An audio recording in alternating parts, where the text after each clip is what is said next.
La traduction de ces versets est comme suit.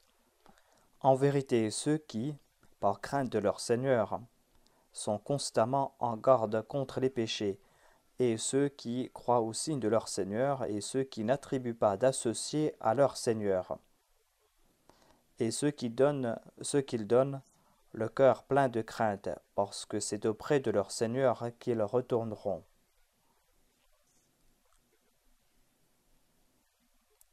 Ceux-là qui s'empressent de faire de bonnes œuvres, et en cela ils sont les plus diligents. C'étaient des versets de la sourate Al-Mu'minun. Ensuite, il y a des versets de la sourate Al-Bayyina, dont la traduction est comme suit. Leur récompense est auprès de leur Seigneur, des jardins d'éternité sous lesquels coulent des ruisseaux. Ils y demeureront éternellement. Allah est satisfait d'eux, et ils sont satisfaits de lui. Cela est pour celui qui craint son Seigneur. Au cours de mon précédent sermon, j'ai évoqué le Ramadan et j'ai déclaré que pour profiter pleinement du Ramadan, il faut réformer à la fois ses paroles et ses actions. C'est ainsi que, grâce à ces jeûnes, l'on pourra avoir le plaisir de Dieu. J'ai aussi déclaré que celui qui ressent la crainte de Dieu en son cœur, lorsqu'il est en train de jeûner, va certainement profiter du Ramadan. Je parlais par rapport au Ramadan, c'est pour cette raison que j'ai lié le jeûne avec la crainte de Dieu, et j'ai établi cette relation. Sinon, toute bonne œuvre sera considérée comme telle lorsque l'on ressentira la crainte de Dieu au cœur lorsqu'on accomplit cette action.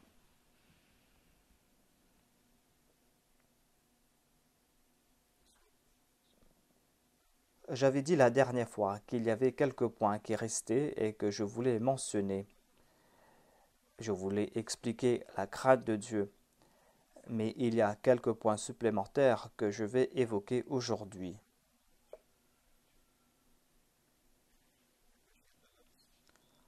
Le mot khashia est un mot que nous utilisons souvent. Si l'on comprend le sens de ce mot, eh bien, nous allons rehausser le niveau de nos bonnes œuvres. Je veux présenter l'essence de ce mot. Généralement, on traduit le terme khashia comme la peur. Ce sens est acceptable, mais celui qui ressent la crainte de Dieu sera toujours enclin à accomplir de bonnes œuvres. Mais que l'on se souvienne aussi de ce fait que la peur de Dieu n'est pas comme ces autres peurs. C'est pour cette raison que les dictionnaires ont défini le sens de ce mot. Selon un dictionnaire, le terme khashia est plus proche de la crainte que de la peur.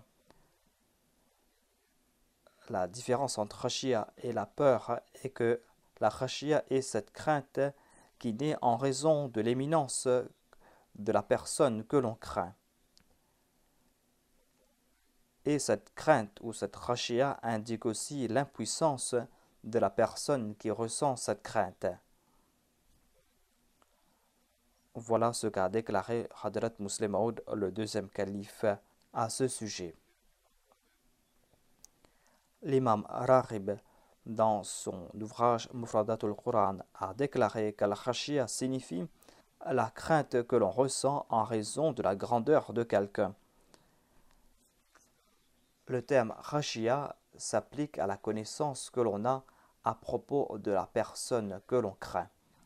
Ceci a été évoqué dans un verset Innama yakhshallahu min ibadihi al-ulama, c'est-à-dire ces serviteurs de Dieu qui craignent Dieu sont ceux qui possèdent la connaissance.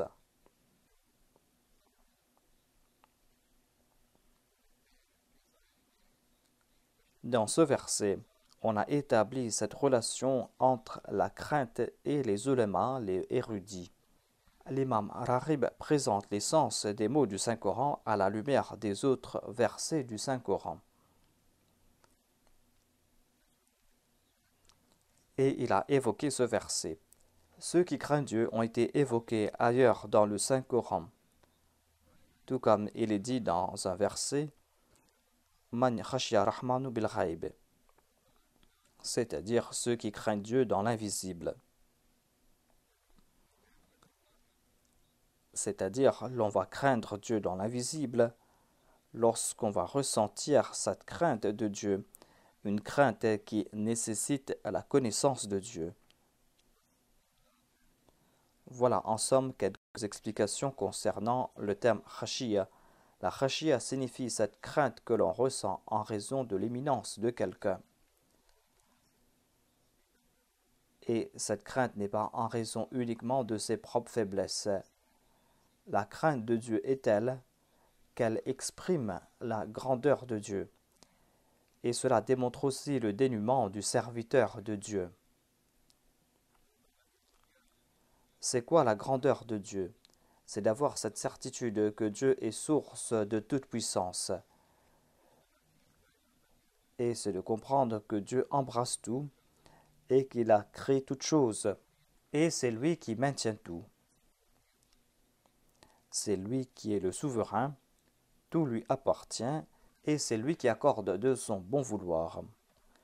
Quand on croit dans un Dieu tout-puissant et que l'on ressent sa crainte en son cœur, c'est là que l'on pourra réellement profiter de ses faveurs.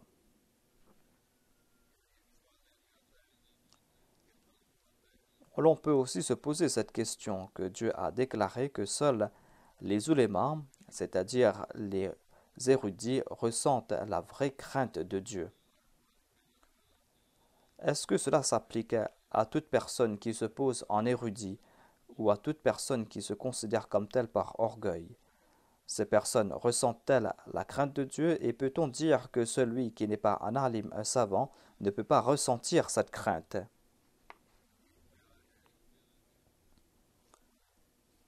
Si c'est cela le sens de ce verset, à savoir que seuls les érudits vont pouvoir ressentir cette crainte, eh bien aujourd'hui il y a ces centaines de milliers d'érudits dont les paroles et les actions sont en contradiction des soi-disant érudits qui ne comprennent même pas le Coran.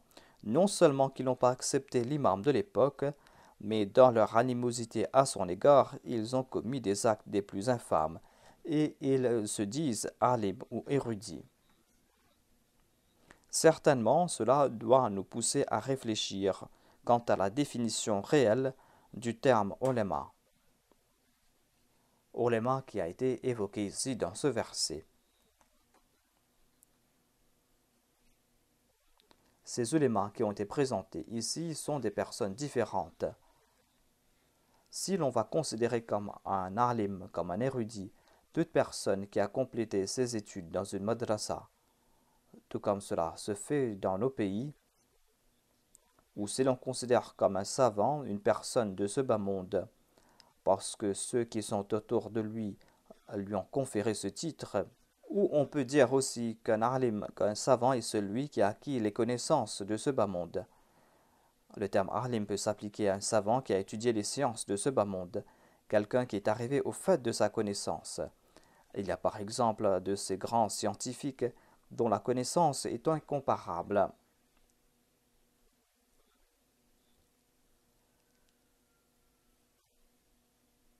Ainsi, il serait tout à fait erroné de considérer toutes ces personnes comme des ulémas, ces personnes qui ont acquis les connaissances de ce bas monde. Parmi ces savants, il y a ceux qui ont rejeté jusqu'à l'existence même de Dieu, loin d'avoir en leur cœur la crainte de Dieu. Ici, on doit comprendre la définition du terme alim. C'est quoi un vrai alim? Les ulémas qui ont été évoqués ici ne sont pas ceux qui sont avides des choses de ce bas monde. Cela ne concerne pas non plus ceux dont les connaissances sont liées à ce bas monde.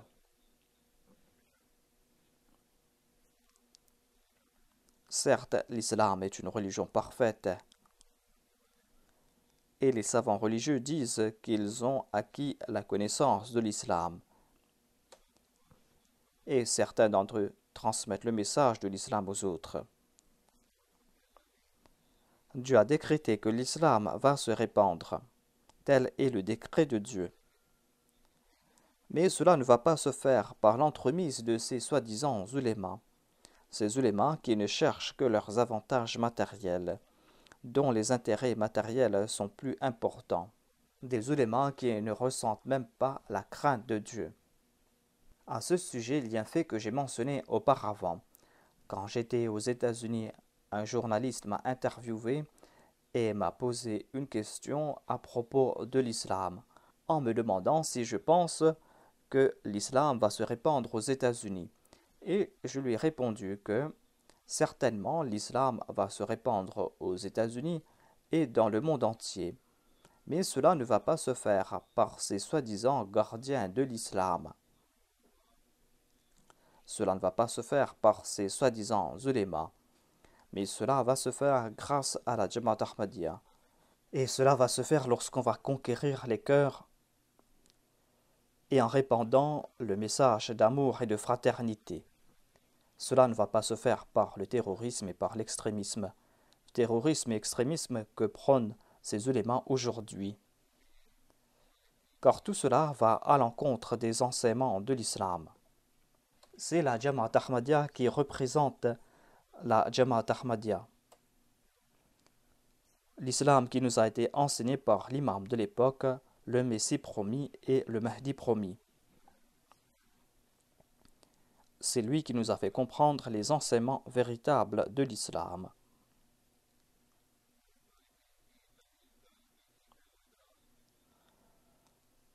Il nous a fait comprendre aussi les enseignements du Saint-Coran.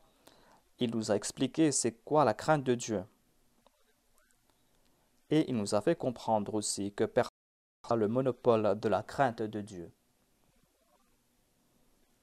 Ces ulémas qui ont été évoqués ne sont pas des personnes d'une classe spécifique. La crainte de Dieu n'est pas quelque chose qui est limité à des personnes spécifiques. Le saint prophète Mohammed paix soit lui est venu établir cette relation entre tout être humain et Dieu. Il est venu faire des hommes ordinaires des hommes de Dieu.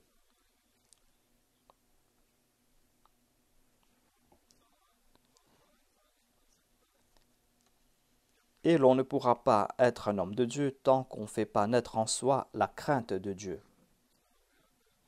En islam, il y a eu des brigands, des voleurs qui se sont transformés par la suite en saints. Ils se sont transformés en saints tout simplement parce qu'ils ont compris la crainte de Dieu.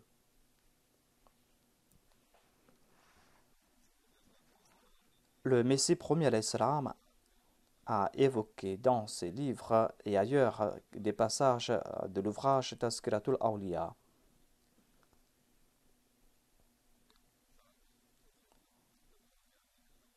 Je vais citer un passage de Tazkiratul Awliya. Il était dit à propos d'un certain Huzail bin Ayyaz qu'une caravane s'était arrêtée quelque part et une personne dans la caravane a récité ce verset Alam ya'ni lilladhina amanu an takhsha qulubuhum li dhikrillah. Le moment n'est-il pas venu pour ceux qui croient que leur cœur s'humilie au souvenir d'Allah?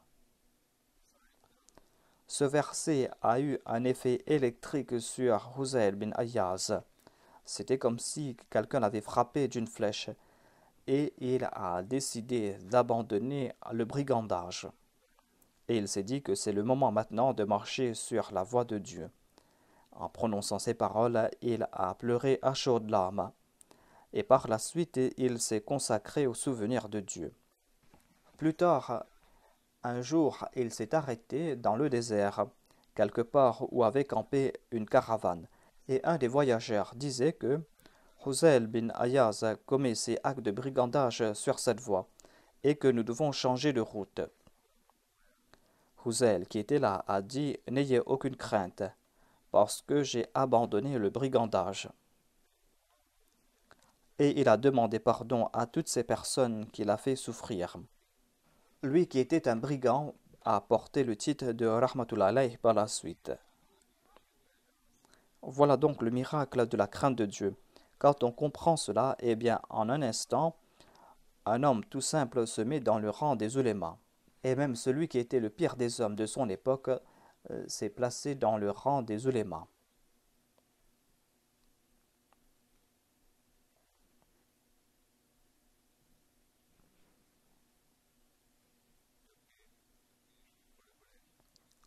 Alors que l'on voit ces soi-disant érudits gonflés d'orgueil,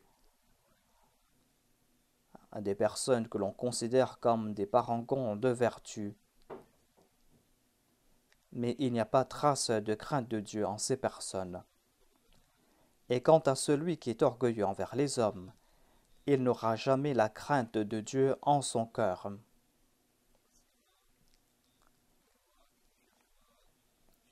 La crainte des ulémas qui a été évoquée dans ce verset est différente. La définition des ulémas ici est différente et la définition de la crainte est différente. Nous sommes chanceux car nous avons eu l'occasion d'accepter le Messie promis alayhi salam, lui qui nous a présenté la vraie définition de ces termes. Je vais vous présenter cela à la lumière des dires du Messie promis alayhi salam.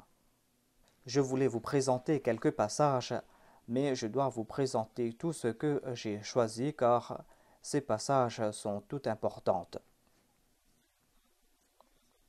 Le Messie promis alayhi salam déclare: ceux qui craignent Dieu sont ceux qui ont la connaissance parfaite de la grandeur de Dieu, de ses faveurs, de son pouvoir et de sa beauté. Khashia et l'islam sont deux noms différents de la même chose, car la crainte parfaite est tributaire de l'islam parfait.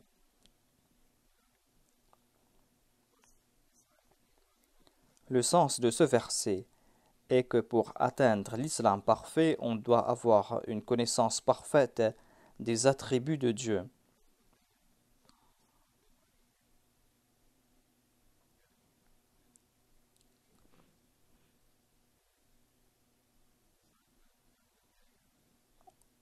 Dans ce verset, il est dit que celui qui possède une connaissance parfaite des attributs de Dieu, c'est lui le alim, c'est lui cet érudit.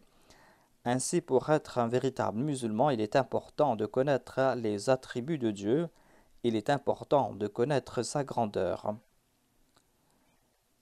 Et cela ne pourra se faire sans la crainte de Dieu. Et ici, il n'y a pas de distinction concernant un groupe particulier. Chacun, selon ses aptitudes, doit faire des efforts. Et c'est là que l'on va progresser dans la foi. Et c'est là aussi que l'on va progresser dans sa relation avec Dieu. Le Messie promis alayhi salam a déclaré que l'islam et la crainte sont la même chose. Et il a fait du véritable musulman un alim, un érudit. Et il nous a aussi donné cette responsabilité de connaître les attributs divins. Et selon l'ordre de Dieu, nous devons aussi nous parer de la couleur de Dieu.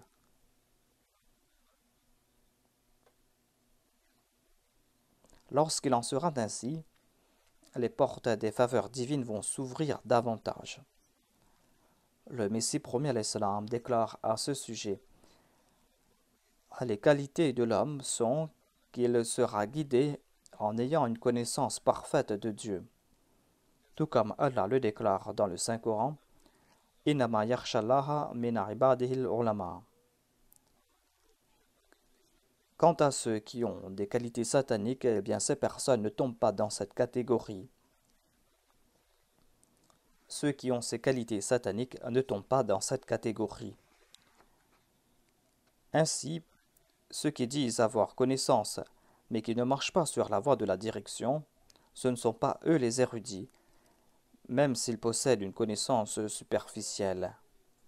Quelqu'un peut dire que j'ai lu le Coran, que j'ai une connaissance du Saint-Coran. Le Coran ne peut pas commettre d'erreur. C'est la déclaration de celui qui a lu le Saint-Coran qui est fausse. Il n'a pas fait d'effort pour acquérir la connaissance du Coran. Certainement, le Coran accorde au cœur la connaissance de Dieu. Mais le Coran pousse à la perdition celui dont le cœur est plein d'orgueil, celui qui est dénué de crainte, celui qui est injuste. Ensuite, le Messie premier alayhi salam déclare: la connaissance ici ne signifie pas la philosophie ou la logique, et il est question ici de ce savoir qui vient de la part de Dieu. Cette connaissance est un moyen de connaître Dieu, et cela fait naître la crainte de Dieu dans le cœur, tout comme il a été dit dans le Saint-Coran: Innama yakhshallaha min ibadihi al-ulama. Si ce savoir ne fait pas progresser dans la crainte divine, eh bien cette connaissance n'est pas un moyen pour progresser dans la voie de la perception de Dieu.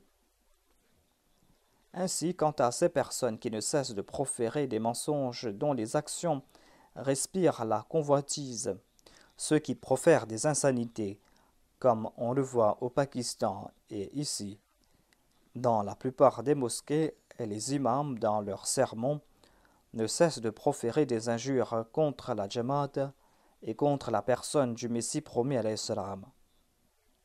Sont-ils ces ulémas qui ont la crainte de Dieu au cœur?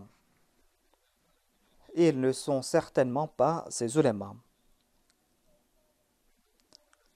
Ensuite, le Messie promis alayhi salam a déclaré: ce sont les niais qui trébuchent. Satan a trébuché, non pas par manque de connaissances, mais en raison de sa niaiserie. S'il avait une connaissance parfaite, il n'aurait pas trébuché. Dans le Saint-Coran, on trouve mention de ce verset: Innama yakhshallaha min ibadihi al-ulama. Il y a ce dicton qui dit que peu de connaissance est un danger.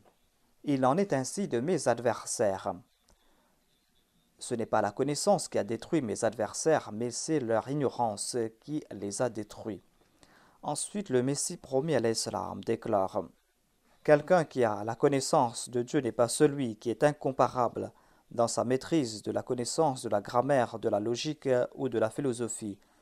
Celui qui connaît Dieu est celui qui craint toujours Dieu, et celui qui ne profère pas d'insanité. Mais aujourd'hui, nous constatons que même ceux qui lavent des cadavres se posent en érudits. Dans le sous-continent indien, il y a une classe spécifique de gens qui lavent les cadavres, et ces personnes qui accomplissent cette tâche se considèrent comme des érudits. Ainsi, ces personnes se disent érudits. Le Messie premier alayhi salam déclare que ainsi on a méprisé ce terme, et le sens est contraire à celui que désire présenter Dieu. Voyez ce que dit le Saint-Coran à propos des ulémas. Innama yakhshallaha min ibadihi al-ulama.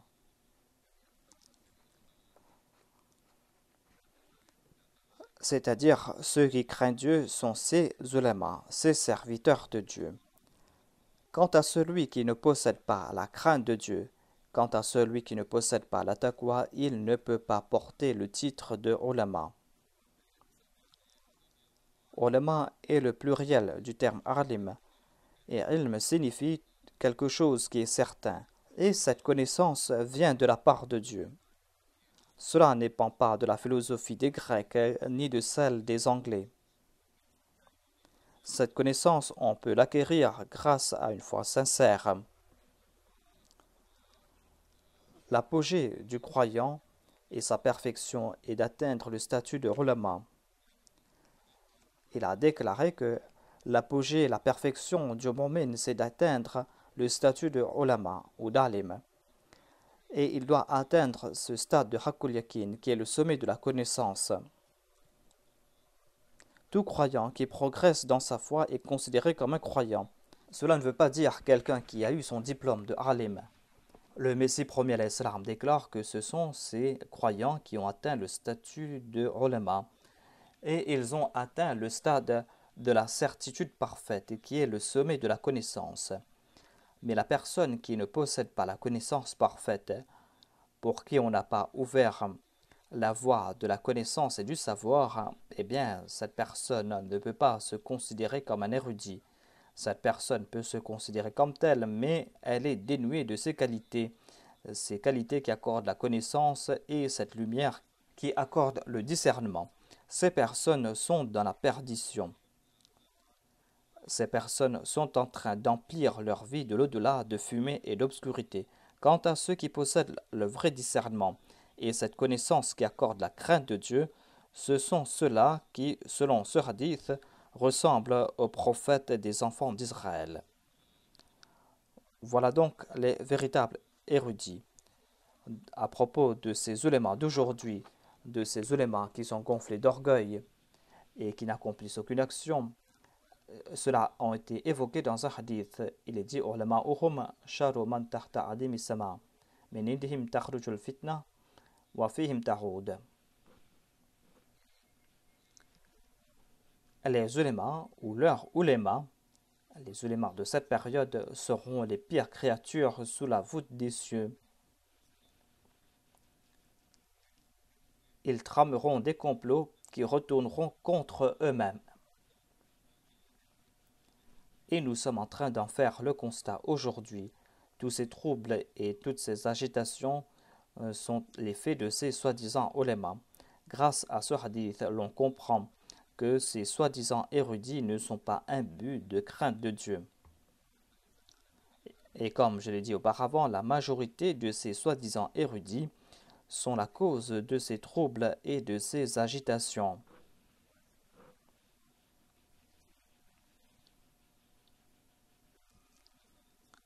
Ensuite, le Messie promis à l'Islam a déclaré que la taqwa et la crainte de Dieu génèrent la connaissance, tout comme Allah l'a déclaré. Innama yakhshallaha min ibadihi al-ulama. Ceux qui craignent Dieu sont ceux qui possèdent le savoir. Grâce à cela, l'on comprend que la connaissance véritable génère la crainte de Dieu. Et Dieu a lié la connaissance avec la taqwa. Celui qui possède la connaissance parfaite aura certainement la crainte de Dieu. La connaissance, le savoir ici, signifie la connaissance du Coran. Cela ne signifie pas la philosophie, la science ou les autres connaissances traditionnelles, car pour acquérir ces connaissances, la taqwa n'est pas une condition. Un pécheur et un débauché peut acquérir cette connaissance tout comme un croyant, mais la connaissance du Coran est accordée qu'à ceux qui sont pieux et aux muttaqis. Ainsi, ilm signifie la connaissance du Coran qui crée la taqwa et la crainte de Dieu. Ensuite, le Messie premier déclare que l'on ne doit pas se tromper sur le terme ulama. Alim est celui qui craint Dieu, tout comme il est dit Innama yakhshallaha min ibadihi al-ulama. L'on ne doit pas tromper quant à ces alim. Un alim est celui qui craint Dieu. Et ils sont arrivés au sommet de la bouddhia et de la crainte de Dieu. Et c'est Dieu qui leur enseigne. Et ils profitent des faveurs de Dieu. Et c'est en suivant à la perfection le saint prophète Mohammed paix soit sur lui et en éprouvant un amour parfait à son égard que l'on pourra atteindre ce stade. Cela peut se faire lorsqu'on va se parer complètement de la couleur du saint prophète. Voilà donc l'essence du terme alim.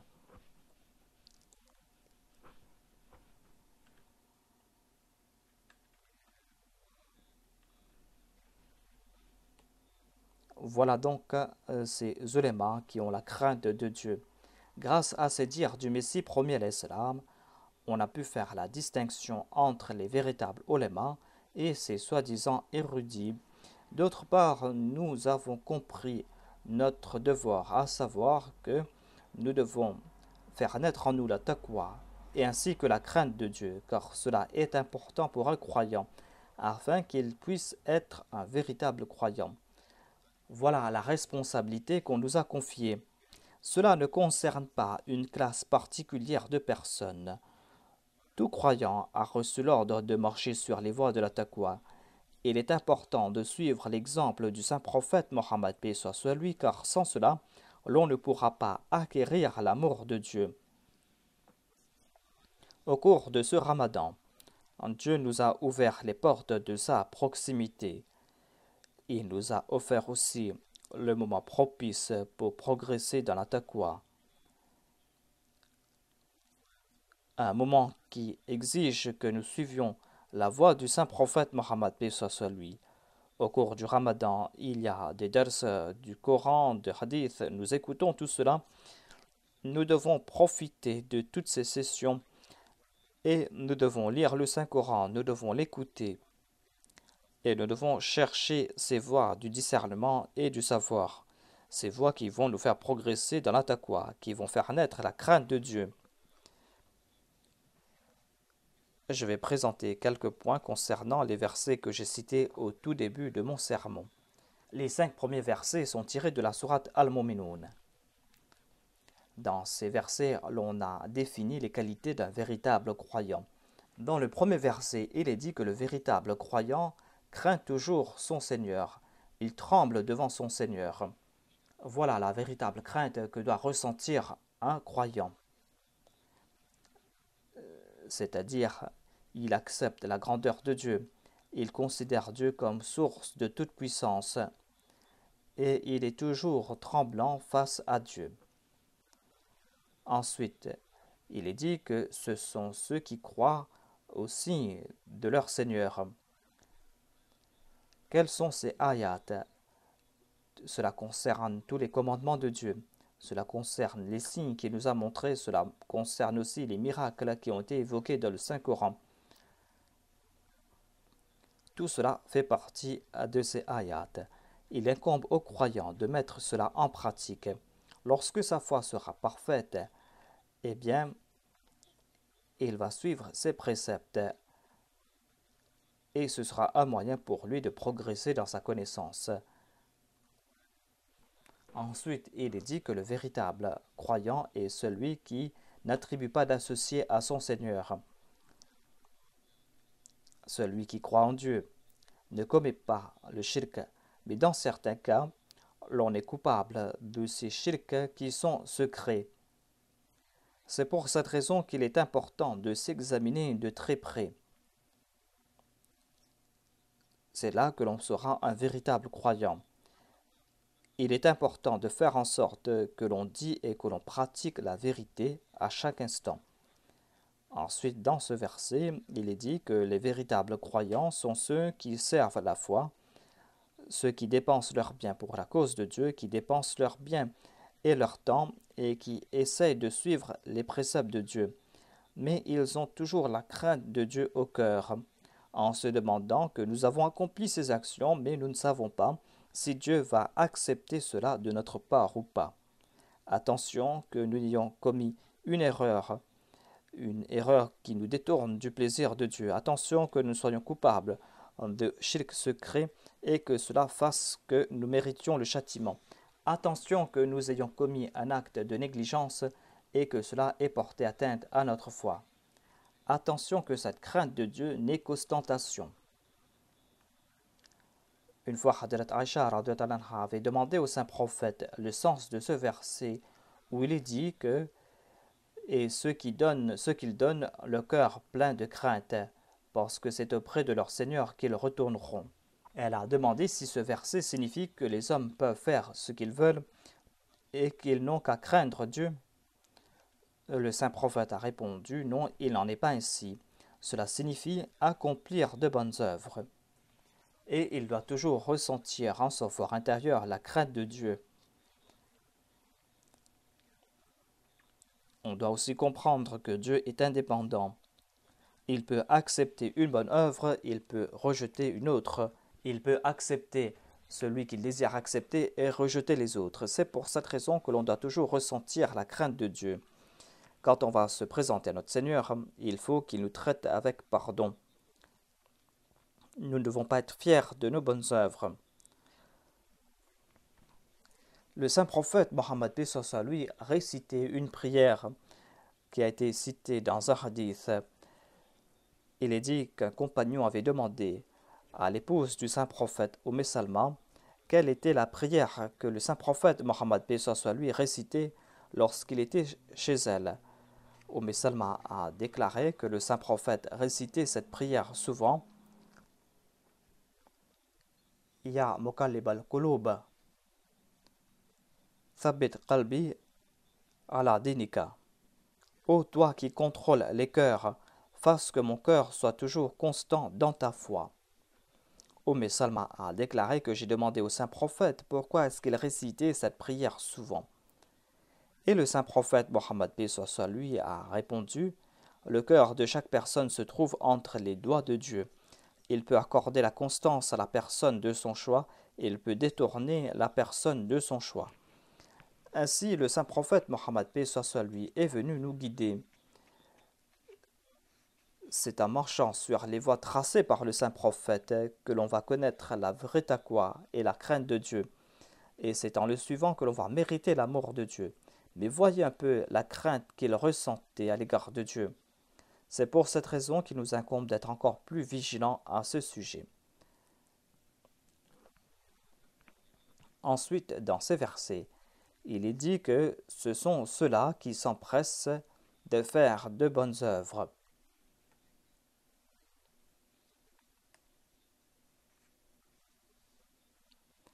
Ces personnes méditent toujours sur leur état, et c'est là qu'ils seront toujours enclins à accomplir de bonnes œuvres. C'est-à-dire, ce sont des personnes qui progressent toujours dans la bonne voie. Ce sont des personnes qui font des efforts pour accomplir toutes les bonnes œuvres. Ils veulent progresser dans la taqwa, mais ils ne sont pas fiers de tout cela. Quelle que soit la situation, ils se tournent toujours vers Dieu.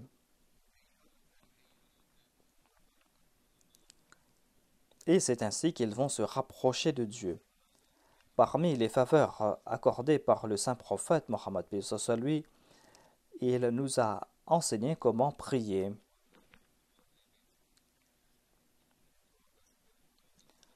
On trouve mention d'une prière citée dans un hadith et chacun d'entre nous doit réciter cette prière.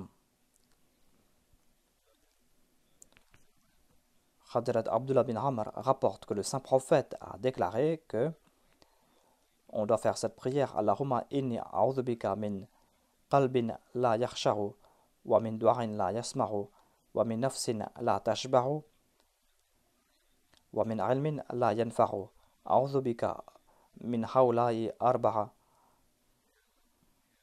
C'est-à-dire, ô mon Seigneur, je te demande la protection contre un cœur qui n'est pas imbu de ta crainte, contre cette prière qui n'est pas exaucée, contre cette âme qui n'est jamais rassasiée, et contre cette connaissance qui n'a pas de but.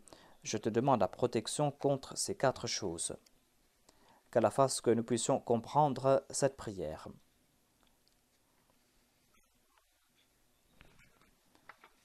Je présente une autre prière du saint prophète Mohammed Mustafa sallallahu alayhi wa sallam, une prière qui met en exergue les sommets de l'humilité et la crainte de Dieu que ressentait le saint prophète Mohammed Mustafa sallallahu alayhi wa sallam. C'est un exemple parfait de son humilité. Au cours du dernier pèlerinage, il a prié en ce sens, en disant: Ô mon Seigneur, tu entends mes paroles, tu connais ma situation, tu connais ce que je cache et tu connais aussi ce que je dévoile. Je ne peux rien te cacher. Je suis un mendiant au comble du dénuement. Je demande ton soutien.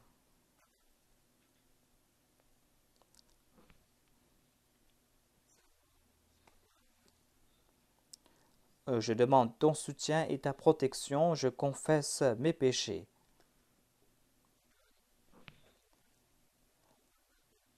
Et c'est ainsi que je me présente à toi. Je t'implore tel un mendiant. Je te supplie tel un pécheur. Et je t'implore tel un aveugle. Je suis prosterné devant toi. Et mes armes coulent pour toi. Mon corps se prosterne devant toi.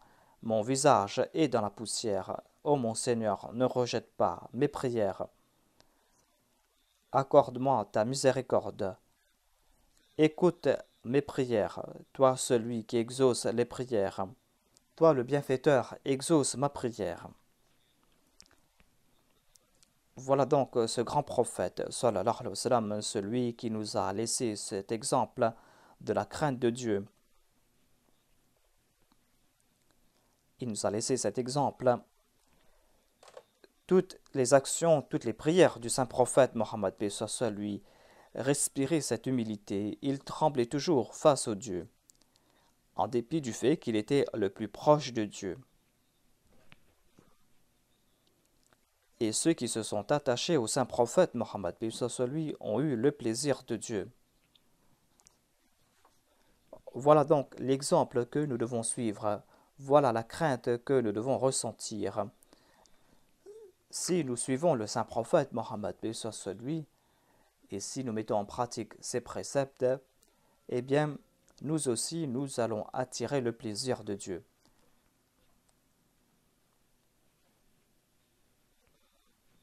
Qu'Allah fasse que nous puissions comprendre cela au cours de ce Ramadan et que nous puissions faire naître en nous la crainte de Dieu et que nous puissions vivre selon ses principes tout au long de notre vie. Qu'Allah fasse que ce Ramadan apporte pour nous une révolution spirituelle.